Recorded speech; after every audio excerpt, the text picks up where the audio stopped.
you look up here, you have special containment procedures. This is sort of like a prison-like facility almost for these items. It's part storage locker, it's part prison, and there are what are called D-class personnel who are tasked with maintaining things.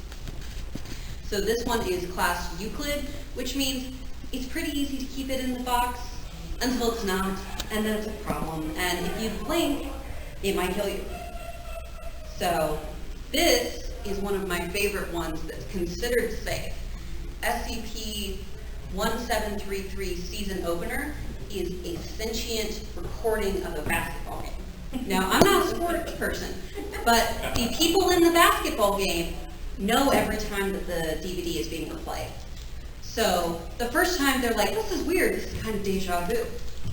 This is all in the addenda, by the way, in the writing of it. The third or fourth time, they're like, something's going on. The 50th time, they cancel the game and they try to escape. The 2000th time, they try sacrificing the players to greater gods to try to escape the arena. People are hiding, they're setting up things like that. So, yeah, the entities inside are trying to escape, and it is put in the addenda that the researchers say, please do not play the tape again. The people in there are all aware of it and they want to get out. But this is considered safe because it's probably not going to escape and it's not going to kill anyone as long as you don't replay the Motorola DVR that it's on. This one, another one of my favorites, is considered a Euclid. SCP-096, the Shy Guy. Now mind you, this is all crowdsourced. This has been crowd created. Someone comes up with the idea, someone adds to the idea, they add addenda, they add stories. Shy Guy is class Euclid. He is to be kept in a container that has only pressure sensors and laser sensors in it, absolutely no recording equipment, absolutely no cameras, because the thing with Shy Guy is if someone sees his face, he will come and he will kill them. It does not matter where they are. It does not matter how far away they are. They have tested this. They don't even have to recognize that they have seen his face, and he will come and kill them. The Shy Guy, that is what he looks like. That face is censored, so you're all protected, don't worry. But they sunk a tattoo artist to the bottom of the sea, showed him a picture of Shy Guy that no one had seen. He drew the picture, put it back out. Shy Guy got out, ran across what might have been most of a continent, because they don't tell you where the bases are, and killed the tattoo artist, and then just sat there and cried. So I definitely recommend to read the addenda on this one. On Shy Guy, I definitely recommend listening to the audio retelling of it, because another incident occurred where a guy was like, oh, I have this beautiful picture I took of a landscape in the snow. What's that cluster, like, smudge right there? I wonder what that is. It was a cluster of 4 pixels of Shy Guy's face. And Shy Guy got up and went to go kill him. So that crowdsourced creativity, never heard anything like this, and like I said, definitely look into it. What are you talking about? So this one is another one of the community source ones. It's called the Tickle Monster. He is exactly what he says he is. He's completely safe. He is allowed to wander around the facility. He's very cute. He's not allowed to be given caffeine because it upset his stomach and then he wouldn't go to bed on time when he was supposed to at 8 to 9 p.m. He's very sweet. This is an SCP. He is an anomalous thing, but he produces a sense of euphoria when being pet, and he's completely safe. He is also being securely protected by the Foundation. This is my favorite Keter. Keter, the death and destruction one, is self-replicating cake. The self-replicating cake is currently at, 237 cakes of diverse types and sizes. And once fully consumed, they will replicate the very next day within 24 hours of where they were consumed. So that doesn't seem like a bad thing. It's an infinite cake hat. Sounds amazing, right? Except for the fact, if you are not to consume the entire cake in full, 2 cakes will appear the next day. And anyone who understands math is probably a little worried right now, because up to Foundation scientists estimate that it would take 80 days for the Earth to become uninhabitable due to this SCP and the cake. So it must be consumed fully every single day within a 24-hour period, or the Earth is doomed. So that is why it is called a keter, because it could bring about the end of the world through cake. Any questions or comments or anything like that? It's like Matilda meets Twilight Zone. Yeah, wow. Yeah, it's amazing. I love this stuff. I love the stuff that they put into it, how the foundation does testing on all of the entities and the anomalies. So you get to test the different levels of it. And for me, who goes on Wikipedia rabbit holes quite frequently, this is amazing. All right, this is SCP-294, the coffee machine. It used to be read class object safe, but it was upgraded to Euclid after an unfortunate incident. The coffee machine has a QWERTY keyboard, and anything that can come out in a 6-ounce cup, you can ask for. You can ask for liquid gold, and it will give it to you. You can ask for plasma, and it will give it to you. They did some experiment where they asked for the blood of Christ, and it put the error out of range. But it also asked for the blood of President John F. Kennedy, and it said out of range. So that's fair. It also someone put in the best thing I've ever tasted. The best thing I've ever tasted. It puts out a cup of liquid, and he goes, it tastes like my memory. Now, mind you, the guy who tasted it, he was like, it was the happiest memory I've ever had. It was this ice cream back when I was at home and stuff like that. Unfortunately, the man ended his life later because he would never be able to get that again. And that's what it said in his note. My favorite one was when a researcher decided to be a smart aleck, a smart ass, and went up to it and typed a cup of Joe. Unfortunately, a scientist named Joseph had to go to the hospital missing about 6 ounces of his mass. He recovered fully, mind you, but the coffee machine was taken out of the breaker at SCP.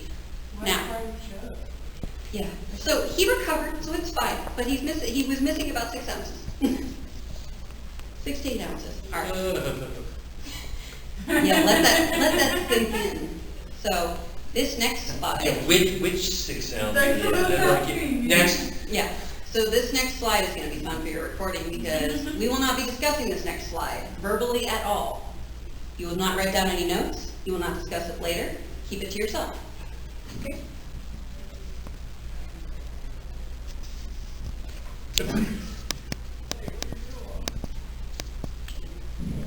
I shall say that the YouTuber Volgon does a very interesting story about a lad named Tobias. And I would encourage you to read that. This is the next slide, which again will not be discussed. Will not be discussed verbally.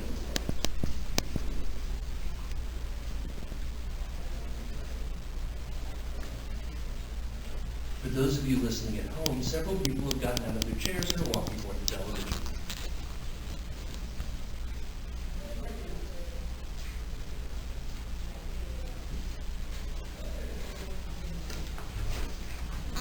Can I abstractly react to that slide?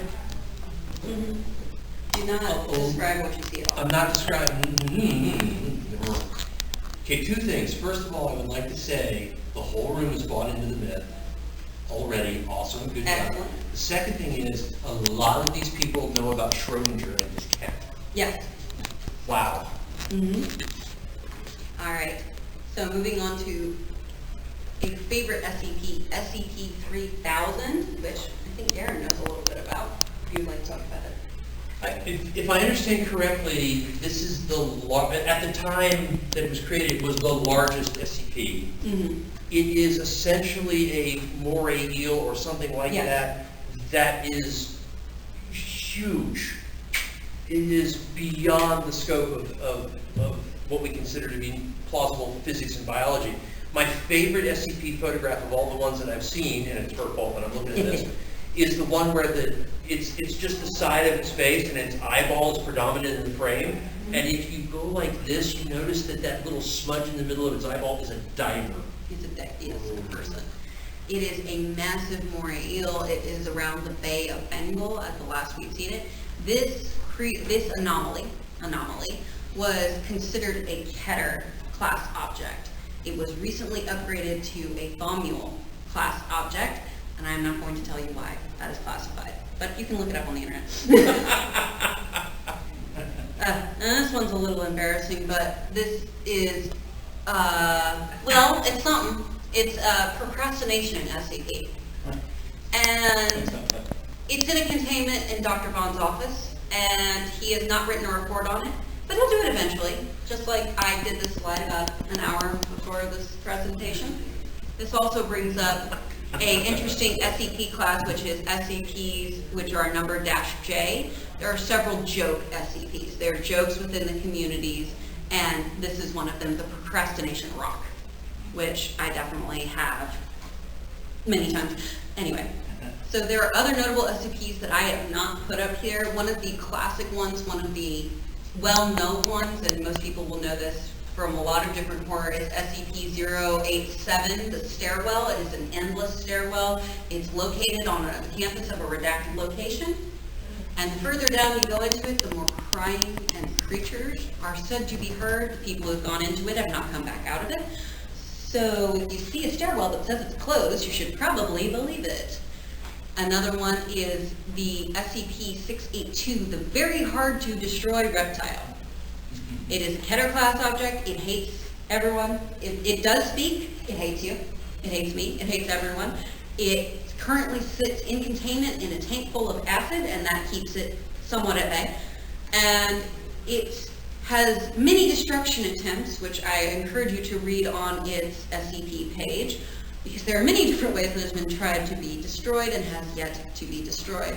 Another one, which is a favorite of some friends of mine, is SCP-610, The Flesh That Hates. I'm not going to tell you what that's about, but if you were looking for something in the horror genre, that is exactly what you want to find. SCP-3008 is the Infinite IKEA. Yes, you will get lost in it. You should camp out near the Swedish meatballs, as has been done.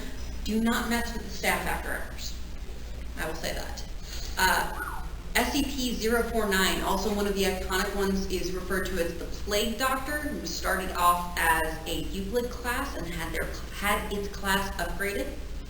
SCP-407 is called the Song of Genesis. The Song of Genesis, to any living item, living anything that hears it, turns them into plant matter, whether they want to or not.